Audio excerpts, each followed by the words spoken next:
تیمور رحیموف ورزشکاری تاجیک در وزن با اضافه 100 کیلوگرم در چمپیونات جهان در دور اول آزاد بوده، در دور دوم با ورزشکاری کشور اسلواکیا ماریوس فیزل نیرو سنجید. بهترین نتیجه رقیب تیمور زینه سوم جام اروپا با جودو در سال 2021 بوده. در این نیروسنجی نتوانست مقابلیت شدید با ورزشکاری تاجیک نشان دهد. تیمور رحیموف الکی در دقیقه یکم صاحب یک وزری شد.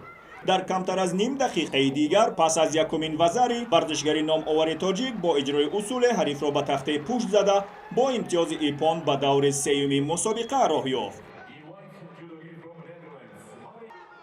در دور سوم نیروسنجی های چمپیونات جهان در وزن مطلق دو ورزشکاری با هم آشنا تیمور رحیموف و جوزف ترهکی فرانسوی قوه آزمودند. این دو ورزشگر همین سال در گرند اسلم انتالیا با هم رقابت کرده، آنجا تیمور در کمی بیشتر از یک دقیقه این حریفش را مغلوب کرده بود. در این نیروسنجی هم نخست دو جانب صاحب یکتای تنبیه شدند و در ادامه تیمور رحیموف در یک ضد اصول با استفاده از اصول بوغی کردن حریف را وادار به شکست نمود و رقابت را پیش از مهلت به فایده خود به انجام رسانیده به دور چهاریک نهایی چمپیونات راه یافت.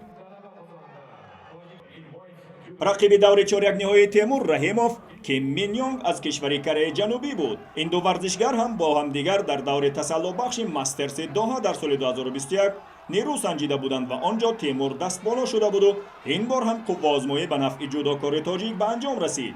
تیمور از اول ابتکار را در دست داشته، پس از گذشت 1.5 دقیقه با اجرای اصول صاحب یک امتیازی وزری شد و همین برتریت را تا آخر نیروسنجی حفظ کرده توانست از سد حریف کره جنوبی خود بگذرد و به دور نیم نهایی برآید.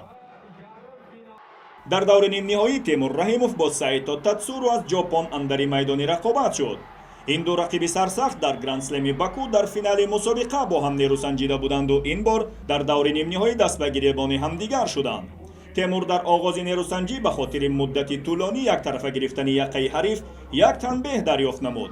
در ادامه دو جانب تلاش‌های زیاد برای کسب امتیاز از همدیگر کردند و اصول و ضد اصولها را انجام دادند، اما به خاطر کم فعالی داور میدان به هر دو جانب یکتای دیگر تنبیه در نظر گرفت.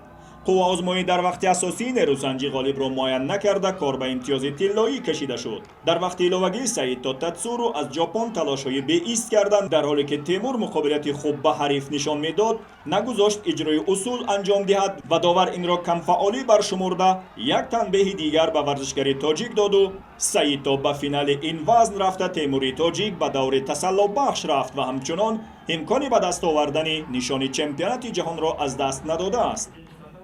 در دور تسلی بخش حریف تیمور ورزشکاری با تجربه گرجستان گورام توشیشویلی می گردد.